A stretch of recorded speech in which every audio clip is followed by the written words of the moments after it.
Okay, so let's take a quick look then at the conduction system of the heart. Now the heart is what's known as myogenic. Now myogenic means that the heart's able to generate its own electrical impulse. And even if you know a little bit about muscles, you know that when muscles receive an electrical impulse, for example, if you're lucky enough to electrocute yourself, your muscles tense up, they contract. Now what the heart does basically is it takes nerve impulses from the brain and converts them into electrical signals, and these electrical signals travel through the heart in a controlled manner, and as the electrical signals move through the heart, it gets the heart to contract in a certain way, in a certain order, and that formulates a heartbeat. Okay, so let's have a look then at how it works. So if we draw a fairly rudimentary diagram of what the heart looks like, definitely doesn't look anything like that. What we have at the top of the heart is what's known as the SA node, or the sinoatrial node. I'm going to change colours so you can actually see it.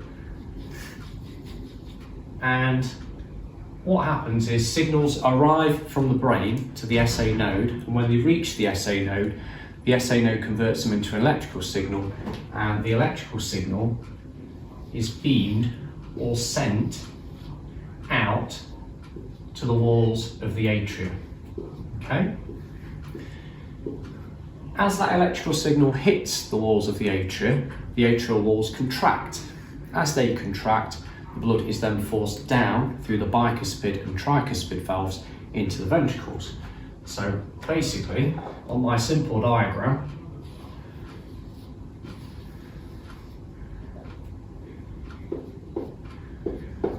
if we have that as the bicuspid and that as the tricuspid valve, as these top two chambers contract, as the electrical impulse reaches them, the blood is forced down and into the ventricles. Now, at the same time as this happening, the electrical impulse reaches another structure within the heart. The other structure within the heart there is what's known as the atrioventricular node. So that is placed between the atria and the ventricles. So when the electrical impulse reaches the AV node, which is there, the next part of the heartbeat is delayed by 0.1 seconds, and that's important because we need the atria to finish contracting and the blood to make its way down into the ventricles before the ventricles start contracting.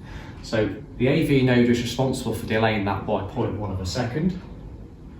The signal then travels down what's known as the bundle of His, and then splits into what's known as the two bundle branches. So there's a bundle branch that feeds the right side of the heart, a bundle branch to the left side of the heart.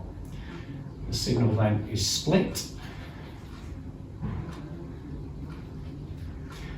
And then once it's gone down the bundle of His and down the bundle branches, it then makes its way into what's known as the Purkyne or Purkinje fibres. And what they do is they line the walls of the ventricles. And basically what happens is, if we go back to the start, the SA node sends out its electrical impulse, the atria contract. At the same time, the electrical impulse will reach the atrioventricular node. That delays it by 0.1 of a second. It then travels down the bundle of His, gets split into the two bundle branches, and then makes its way into the Purkyne fibres. Once it's in the Purkyne fibres, the ventricular walls then begin to contract, and they basically contract from bottom to top, and blood is then squeezed and forced out of the ventricles in what's known as a wave of excitation. So basically, it's one bit of the muscle contracting, then the next, then the next, then the next, and that kind of pushes the blood up and out of the ventricles in a controlled manner. Okay, so let's label some of the structures then. So we've got the SA node, and that's basically acting like your pacemaker of your heart. It's controlling when each heartbeat is initiated and how often the heart beats. And that stands for sinoatrial node.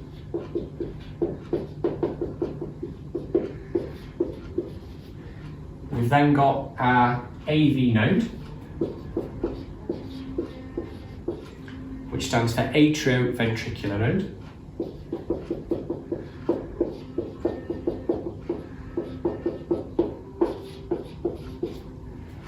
We've then got our bundle of His.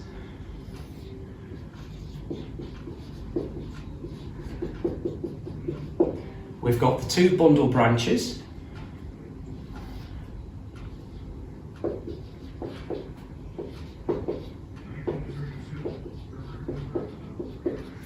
And finally, we've got the Purkyne fibres.